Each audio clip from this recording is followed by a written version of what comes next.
Hello everyone, मैं Hiralal Kumar diamond matric में आपका स्वागत करता हूं। तो बच्चों, आज की क्लास शुरू करने से पहले आज मैं आपको बता देना चाहता हूं कि आज 8 मार्च इंटरनेशनल वुमेन डे यानी कि अंतर्राष्ट्रीय महिला दिवस के रूप में मनाया जाता है। जैसा कि आप लोग जानते हैं कि हमारे महिला लोग या हमारे घर की बेटियां भी किसी लड़के से अब कम नहीं रही है। चाहे वो किसी भी क्षेत्र हो, आप कहीं भी किसी भी क्षेत्र को उठा के देख लीजिए, हमारी बेटियां जो है कि हमारे बेटों से कम नहीं रही है। इसलिए बच्चों, हम आप लोगों से उम्मीद करते हैं कि अगर किन्हीं की भाई बहन हो या किसी भी तरह का अगर वो लोग आगे पढ़ना चाहते हैं या किसी भी तरह को उनको हेल्प की ज़रूरत हो तो आप लोग अवश्य हेल्प करेंगे, क्योंकि बहुत ही दिनों से कहता चला आ रहा है, बहुत दिनों से आप सुने होंगे कि किसी के सफल होने के पीछे एक महिला का हाथ होता है। वो महिला चाहे कोई भी हो सकती है, आपकी माँ भी हो सकती है, आपकी बहन भी हो सकती है या कोई भी महिला हो सकती है। इसलिए महिलाओं का सम्मान करें, ठीक है। ये बच्चे नहीं कहते कि जितने भी सफल होते हैं उनके पीछे महिला का हाथ होता है, लेकिन अधिकांशतः बच्चों यही होता है, ठीक है। इसलिए आज महिलाओं के सम्मान में एक बच्चों छोटा सा बातें आप लोगों को 2 बातें बोलना चाहूँगा। चाहे वो अगर आप अपने माँ को भी सुना सकते हैं, अपने पेरेंट्स किसी को भी सुना सकते हैं, क्योंकि ये हमें बहुत ही अच्छा लगा कि आप अपने माँ बाप को भी बता सकते हैं। तो क्या है वो 2 पंक्ति आप सुनिएगा, ज़्यादा समय नहीं लेंगे। तो देखिए 2 पंक्ति क्या है। बेटी को चांद जैसा मत बनाओ, बेटी को चांद जैसा मत बनाओ कि हर कोई घूर के देखे, बेटी को सूरज जैसा बनाओ ताकि घूरने से पहले नजरें झुक जाए। यानी कि बच्चों, इसे फिर से मैं दोहराना चाहता हूँ। बेटी को चांद जैसा मत बनाओ कि हर कोई घूर के देखे। कहने का मतलब हुआ कि बच्चों चांद क्या होता है। बच्चों कहने का मतलब हुआ चांद का टुकड़ा, यानी कि बिल्कुल कोमल की तरह। उसे बच्चों डरा के नहीं रखे, उसे ये नहीं कहे कि घर में रहो। जिस तरह बेटे को आज़ादी देते हैं बच्चों, बिल्कुल उसी तरह अपने बेटी को भी आज़ादी दे, अपने बहन को भी आज़ादी दे, लेकिन बच्चों बिल्कुल एक दायरा, नियम के अनुसार, नियम के कायदे, ठीक है। चूँकि बच्चों आप उसे थोड़ा सा फ्रीडम दीजिएगा तब वो बच्चों जो सोचती है वो आगे बढ़ पाएगी, ठीक है। और नेक्स्ट पॉइंट क्या था, बेटी को बनाना है तो सूरज जैसे बनाओ ताकि घुरने से पहले नजरें झुक जाए। यानी कि बच्चों अगर सूरज जिस तरीके से देखिए तप रहा है बच्चों, हम लोगों को तापमान देता है, बिल्कुल उसी तरीके से क्या करना है, उसे भी बनाना है ताकि उसे कोई बच्चों घुर के ना देखे, घुरने से पहले उसका नज़र झुक जाए। तो आइए बच्चों, आज हम लोग अपने टॉपिक पे आते हैं कि आज का टॉपिक है 1 वर्ड सब्स्टिट्यूशन का पार्ट 2।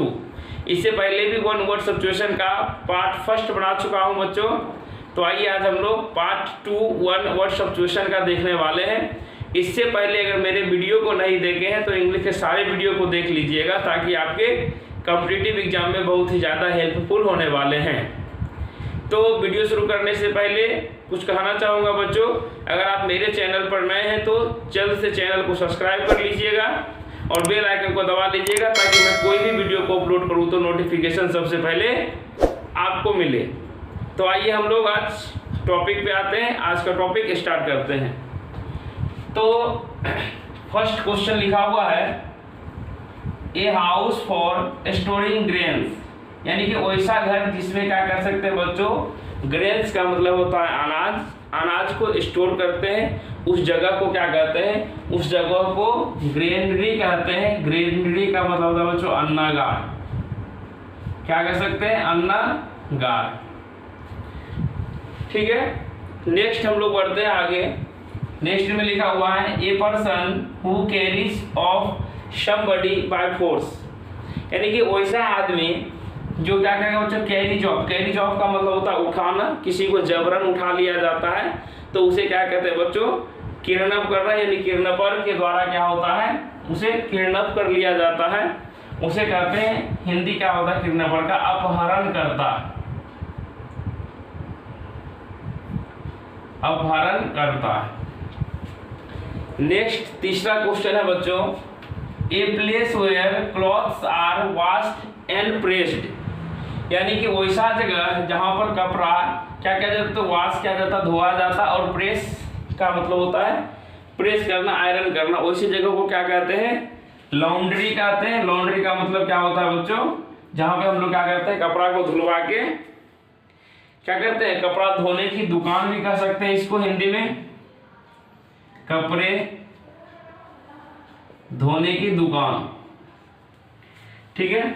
नेक्स्ट में देखिएगा क्वेश्चन का होता है एनी एल्कोहलिक ड्रिंक, यानी कि बच्चों वैसा ड्रिंक जिसमें क्या होता है, एल्कोहल की मात्रा हो, उसे हम लोग क्या कहते हैं, लिकोर कहते हैं। लिकोर का मतलब होता है मादक पदार्थ। क्या होता है बच्चों, मादक पदार्थ। नेक्स्ट दिया हुआ है ए बैगेज ऑफ ए ट्रेवलर, यानी कि बच्चों जो ट्रेवलर यात्रीगण होते हैं उनके बैगेज को क्या कहते हैं, उनके बैगेज को कहते हैं लगेज। लगेज का मतलब हुआ जो बच्चों यात्रा करने जा रहे हैं, यानी यात्री के सामान, ये कह सकते हैं यात्री का सामान। नेक्स्ट लिखा हुआ है a place where coins are made, यानी कि वैसा जगह जहां पे क्या किया जाता है, सिक्कों को बनाया जाता है, वैसे जगह को मिंट कहते हैं। मिंट का हिंदी होता है टक्सॉल। टक्सॉल, टक्सॉल को क्या कहते हैं बच्चों, वैसा जगह जहां पे सिक्का बनाया जाता है। नेक्स्ट देखिएगा a place where orphans are housed, यानी वैसा जगह जहां पे ऑर्फन, ऑर्फन का मतलब होता है कि बच्चों वैसे बच्चे जिनके माँ बाप नहीं होते, यानी कि अनाथ, उसे कहां पे रखा जाता है बच्चों, ऑर्फनेज। ऑर्फनेज का मतलब होता है अनाथालय, हिंदी में क्या कहते हैं, अनाथालय कहते हैं बच्चों, अनाथालय में रखा जाता है।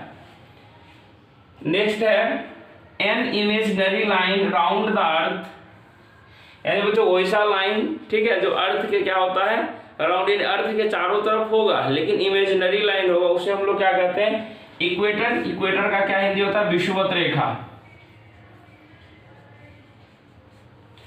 नेक्स्ट लिखा हुआ है any sort of drink expect water, यानी कि बच्चों वैसा पेय पदार्थ, पीने वाला चीज जो पानी को छोड़ के हो, उसे क्या कहते हैं, बिवरेज कहते हैं। क्या कहते हैं, बिवरेज। बिवरेज का हिंदी क्या होता है, पेय पदार्थ यानी पीने वाला चीज, ठीक है, पानी को छोड़ के।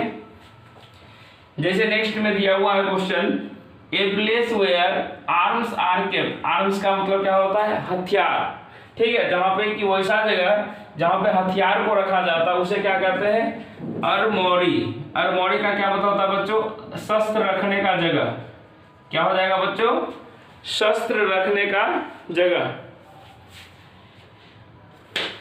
क्या कहिए, उसे क्या कहते हैं बच्चों, अस्त्र शस्त्र या शस्त्र रखने का जगह।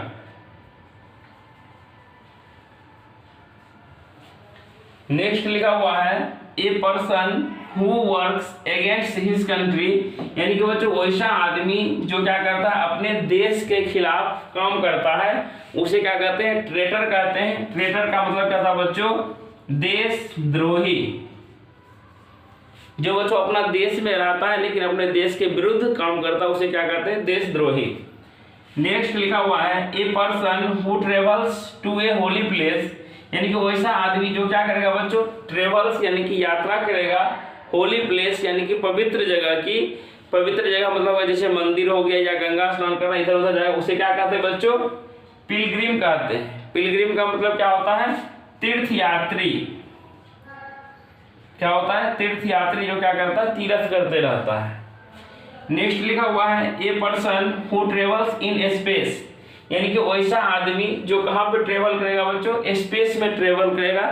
स्पेस का मतलब होता है अंतरिक्ष, ठीक है, उसे क्या कहते हैं, एस्ट्रोनॉट कहते हैं। एस्ट्रोनॉट का हिंदी क्या होता है, अंतरिक्ष यात्री, यानी कि अंतरिक्ष यात्री जो अंतरिक्ष में यात्रा करेंगे उसे क्या कहेंगे, अंतरिक्ष यात्री बोलेंगे, लेकिन हमको इंग्लिश में याद रखना है बच्चों, एस्ट्रोनॉट्स। नेक्स्ट लिखा हुआ है a person who always reads book, यानी कि बच्चों वैसा आदमी जो क्या होता है, हमेशा किताब पढ़ते रहता हो, उसे क्या कहते हैं, उसे कहते हैं बुक वर्म। बुक का मतलब क्या हुआ बच्चों, किताब, किताबी। वर्म का मतलब क्या होता है, कीड़ा, यानी कि किताबी क्या कहेंगे उसको, किताबी कीड़ा कहेंगे, ठीक है। A door which opens into room by a narrow passage, यानी कि बच्चों कहता है कि एक दरवाजा, एक वैसा दरवाजा जो कि क्या हो जाएगा, रूम में ही खुलेगा, बाय नैरो स्पेसेज, मतलब बिल्कुल नैरो का मतलब होता है कि छोटा, पासेज मतलब कि जाने का रास्ता, ठीक है। उसे क्या कहते हैं हिंदी में, उसे कहते हैं कॉरिडोर। कॉरिडोर का हिंदी कहता है बच्चों गलियारा, जिसको गली कहते हो, गलियारा कह सकते हो, ठीक है। नेक्स्ट में आते हैं, लिखा हुआ है that which can not be read, यानी कि वैसा चीज जिससे पढ़ा नहीं जा सके उसे कहते हैं इलिजिबल। क्या कहते हैं बच्चों, इलिजिबल। इलिजिबल का मतलब होता है अस्पष्ट, ठीक है। नेक्स्ट देखिएगा, लिखा हुआ a chemical used for surface cleaning. बच्चों वैसा चीज, वैसा केमिकल जिसका हम लोग क्या करते हैं सरफेस क्लीन करने के लिए यूज करते हैं, उसे क्या कहते हैं, डिटर्जेंट कहते हैं, सर्फ कहते हैं। नेक्स्ट लिखा हुआ है colouring matter of green part of plant. आप लोग जानते होंगे कि बच्चों पत्तियों का हरा रंग जो होता है किसके वजह से होता है, क्लोरोफिल के वजह से होता है, जिसे हिंदी में कहते हैं पर्णहरित। नेक्स्ट लिखा हुआ है an animal that creeps crawl and lay eggs, यानी कि वैसा जानवर जो क्या करेगा बच्चों, क्रीप का मतलब होता है रेंगना, रेंगेगा या करता बच्चों अंडा देता हो, उसे हम लोग क्या कहते हैं, रेप्टाइल कहते हैं। रेप्टाइल का मतलब होता है बच्चों सरीसृप, जैसे छिपकली को देखते हैं, सांप वगैरह को देखते हैं, ये सभी क्या होता है रेप्टाइल जो कि रेंगता है। नेक्स्ट लिखा हुआ है that which can be seen, यानी कि जिसे हम आसानी से, यानी वैसा चीज जिसको हम लोग देख सकते हैं उसे कहते हैं विजिबल। विजिबल का हिंदी क्या होता है, दृष्टिगोचर, यानी कि वैसा चीज जो देखने लायक हो उसे हम लोग विजिबल कहते हैं। अब मन में क्वेश्चन चल रहा होगा कि अगर हम देख सकते हैं तो सुन सकते, सुनने वाला को क्या कहते हैं, तो उसे कहते हैं that which can be heard, वैसा चीज जिसे हम लोग आसानी से सुन सकते हैं उसे कहते हैं ऑडिबल। ऑडिबल का मतलब होता है बच्चों श्रव्य, यानी कि सुनने लायक। नेक्स्ट लिखा हुआ 22 में the bony framework of the body. Bony का मतलब क्या था बच्चों हड्डियां होता है, यानी कि वैसा शरीर जो सिर्फ हड्डियों से बना हो, उसमें मांस नहीं होगा, तो वह क्या हो जाएगा बच्चों स्केलेटन हो जाएगा। स्केलेटन का मतलब होता है कंकाल। नेक्स्ट लिखा हुआ है a building in which dead bodies are burned, यानी कि वैसा जगह, यानी कि वैसा घर में जहां पे क्या किया जाता है, डेड बॉडी को, यानी कि कोई आदमी मर जाता है तो उस आदमी को क्या किया जाता है, जलाया जाता है, उससे क्या कहते हैं, हिंदी में तो पता है बच्चों, इंग्लिश में देखिए, इंग्लिश में कहते हैं क्रीमेटोरियम। क्या कहते हैं बच्चों, क्रीमेटोरियम कहते हैं। इसका हिंदी क्या होता है, शवदाह गृह। क्या होता बच्चों, शवदाह गृह, ठीक है। आप जब जाते होंगे तो उसे हिंदी में भी लिखा हुआ रहता है बच्चों, डेड बॉडी जहां जलाया जाता है उसके बाहर में देखिएगा लिखा हुआ रहता है शवदाह गृह, ठीक है। अगर वो नेक्स्ट लिखा हुआ है that which can be easily set on fire, ठीक है, यानी कहता है कि वैसा चीज जिसको हम लोग बिल्कुल आसानी से क्या कर सकते हैं बच्चों, सेट ऑन फायर कहने का मतलब हुआ जो कि बिल्कुल आसानी से जल जाए, उसे क्या कहते हैं, इनफ्लेमेबल कहते हैं। क्या कहते हैं, इनफ्लेमेबल। इनफ्लेमेबल का मतलब होता है ज्वलनशील, जो बिल्कुल आसानी से जल जाए। नेक्स्ट दिया हुआ है a ground for the arrival and departure of aeroplanes, यानी कि बच्चों वैसा जगह जहां से क्या करता है, एरोप्लेन आता है और जाता है, यानी कि वैसा जगह जहां से एरोप्लेन क्या करता है बच्चों, अराइवल करता है, और दूसरा क्या होता है, डिपार्चर, जहां से जाता है। हिंदी में तो आपको पता होगा कि सर उसको हवाई अड्डा कहते हैं, लेकिन इंग्लिश में क्या कहते हैं, चूंकि ऑप्शन में इंग्लिश में मिलेगा, इसे कहते हैं बच्चों एरोड्रम। क्या कहते हैं, एरोड्रोम, AERODROM, एरोड्रोम। बच्चों इसको लिख लीजिएगा, अगर नहीं दिख रहा होगा तो यहाँ लिखिएगा AERO, एरीड्रोम। एरीड्रोम का मतलब हिंदी क्या होता है बच्चों, हवाई अड्डा। क्या होता है बच्चों, हवाई अड्डा, ठीक है। तो उम्मीद करते हैं कि बच्चों आज का वीडियो कैसा लगा आपको, आप लोग कमेंट करके बताएंगे, ठीक है। क्योंकि बच्चों आज मैंने पता किया तो अभी तक हमारे 5th सेम के ज़्यादातर बच्चे जुड़े हुए हैं जिनका एग्जाम चल रहा है। जो ही उन लोगों का एग्जाम खत्म होता तो ही बच्चों आप लोगों को तीनों विषय की कंटिन्यू वीडियो मिलने लगेगी बच्चों। तब तक के लिए आप लोग अच्छे से इंग्लिश के पढ़िए। और वीडियो कैसा लगा, अगर वीडियो अच्छा लगा तो अपने दोस्तों में शेयर कीजिएगा, लाइक कीजिएगा, कॉमेंट कीजिएगा। तब तक के लिए बच्चों हम आपसे विदा लेते हैं, मिलते हैं नेक्स्ट वीडियो में। तब तक के लिए बच्चों आप अपना ख्याल रखिएगा, अपने माँ बाप का ख्याल रखिएगा। तब तक के लिए जय हिंद, जय भारत।